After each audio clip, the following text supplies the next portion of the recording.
पाठ 10। ऊंट का कुबड़। बात उस समय की है जब सृष्टि का आरंभ हुआ था और धीरे धीरे मनुष्य ने अपनी बुद्धि के बल पर जानवरों को पालतू बनाकर उनसे विभिन्न प्रकार के काम लेना शुरू कर दिया था। उन्हीं दिनों काम से बचने के लिए एक ऊंट रेगिस्तान में रहने लगा था। वह कांटेदार झाड़ियों और पौधे खाकर अपना काम चला लेता था। जब भी कोई उससे बात करने की कोशिश करता तो वह कुछ बोलने का कष्ट भी न उठाता, बस हफ हफ ही करता।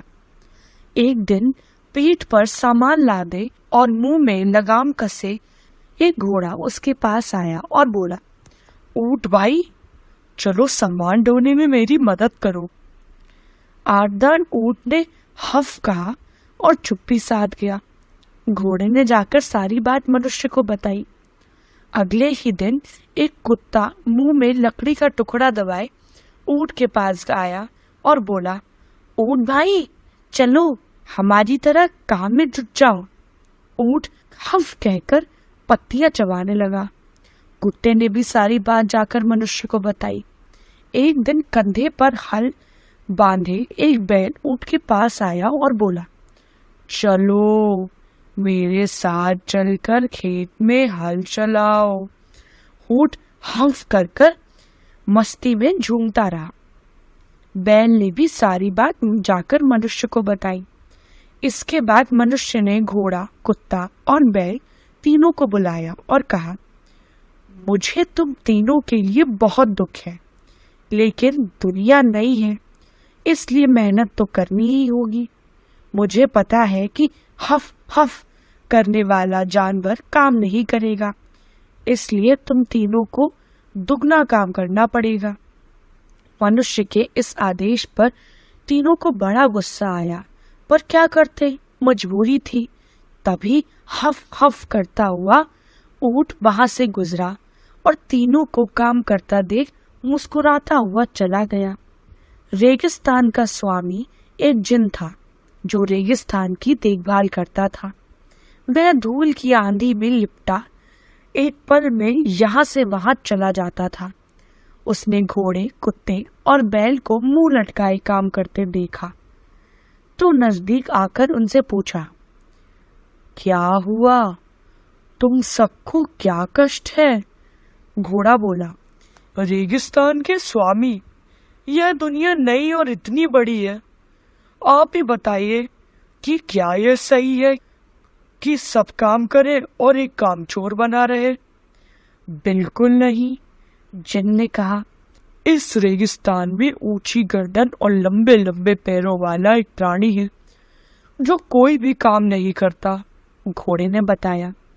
अच्छा, अब मैं समझ गया, वह ऊंट है। क्या कहता है वह? जिन ने पूछा। वह केवल हफ बोलता है बस, कुत्ता बोल पड़ा। ठीक है, अब मैं उसका इलाज करता हूँ। यह कहकर जिन धूल की आंधी में लिपटा एक ही पल में ऊंट के पास पहुंच गया। ऊंट उस समय पानी में अपना प्रतिबिंब देख रहा था और अपना विशाल शरीर देख देख कर खुश हो रहा था।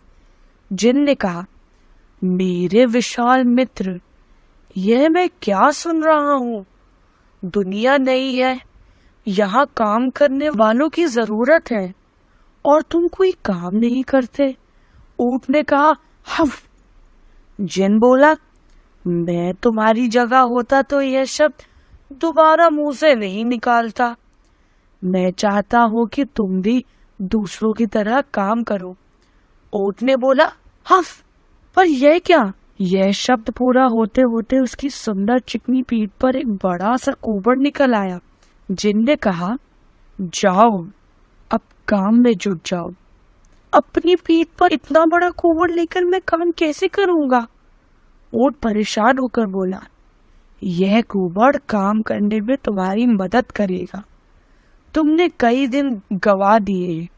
इस कुबड़ की मदद से अब तुम कुछ दिन बिना खाए पिए काम कर सकोगे। यह मेरी ओर से तुम्हें भेंट है। यह कहकर जिन छू मंतर हो गया। पीठ पर कुबड़ लिए ऊंट, घोड़े, कुत्ते और बैल के पास गया। उसने सबसे माफी मांगी। फिर ऊंट उनके साथ काम में जुट गया। तब से आज तक ऊंट की पीठ पर कुबड़ बना हुआ है। यही कुबड़ ऊंट के बिना खाए पिए काम करने में उसकी मदद करता है।